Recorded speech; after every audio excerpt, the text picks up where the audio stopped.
Hello! Alam nyo ba yung prutas na para sa iba nakakatakot ang amoy pero para sa karamihan sobrang sarap? Siyempre, ang durian. Ngayon, bubuksan natin ang isang napakagandang alamat sa likod ng tinaguriang hari ng mga prutas. Oo nga no, naisip nyo na ba yun? Bakit parang may korona na gawa sa tinik ang hari ng mga prutas? Well, ang sagot pala dyan ay hindi lang basta-basta.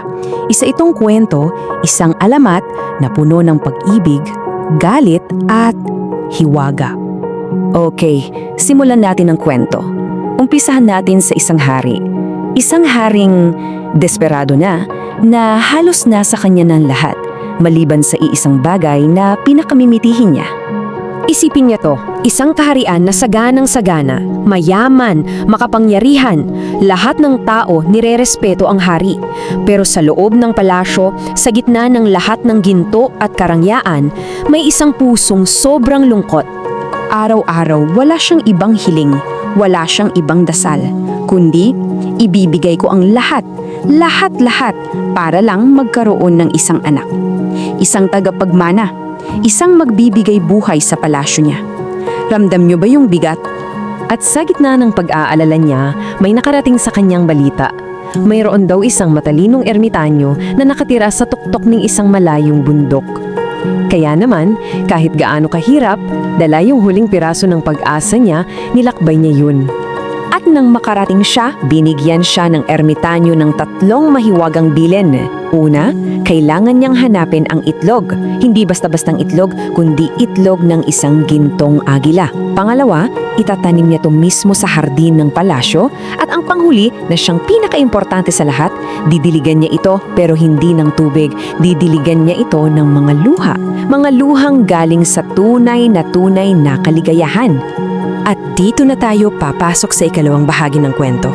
Yung pinakahihintay na biyaya, dumating na. Pero kasabay nito, isang pagsubok na hindi niya inaasahan. Siyempre, sinunod ng hari ang lahat ng bilin. Lumapas ang mga araw, naging linggo, naging buwan, at pagkatapos ng eksaktong 9 na buwan, may isang himalang nangyari. Mula sa itinanim niya, isinilang ang isang prinsesa na may gandang hindi maipaliwanag. At sa mismong sandaling yun, yung mga luhang matagal na niyang hinihintay, yung luha ng tunay na kaligayahan, ay yun bumuhos mula sa mga mata ng hari. Nagdiwang ang buong kaharian. Ang palasyo na dating malungkot, biglang nagliwanag. Lumaki ang prinsesa na siya ang sentro ng lahat. Sa bawat taon na lumilipas mula sa pagiging isang bibo at masayang bata hanggang sa pagiging isang matalinong dalagita at sa huli isang dalagang hinahangaan ng buong kaharian, siya ang naging buhay at yaman ng kanyang ama. Pero alam nyo naman ang puso, may sarili ang sinusinod. Ang prinsesa, umibig, pero hindi sa isang prinsipe. Lihim siyang nahulog sa isang simpleng hardinero lang sa palasyo, isang pag-ibig na alam niyang bawal. Dito na ngayon nagbangga ang dalawang magkaibang mundo. Sa isang banda, yung plano ng hari, ang ipakasal ang prinsesa sa isang prinsipe para sa ikabubuti ng kaharian. Pero sa kabilang banda, yung puso ng prinsesa na ang tinitibok lang ay ang hamak na hardinero, tungkulin laban sa pag-ibig. At heto na, nasa huling kabanata na tayo ng alamat. At dito, yung kwento ng pag-ibig ay hahantong sa isang trahedya. Isang trahedya na magiging simula ng paglikha sa isang pambihirang prutas. Sabi nga nila, walang sikretong hindi nabubunyag, di ba? Nalaman ng hari ang lahat at yung kaligayahang naramdaman niya dati, napalitan yon ng nag-aapoy na galit. Para sa kanya, isa itong pagtataksil sa lahat ng ginawa niya. Sa sobrang galit, sa sobrang puot, isinumpa ng hari ang pag-iibigan nila at sa isang utos na, grabe, na puno ng kalupitan, kinuha niya ang puso ng sarili niyang anak at ipinabaon ito. Saan? Sa mismong hardin kung saan sila laging nagkikita.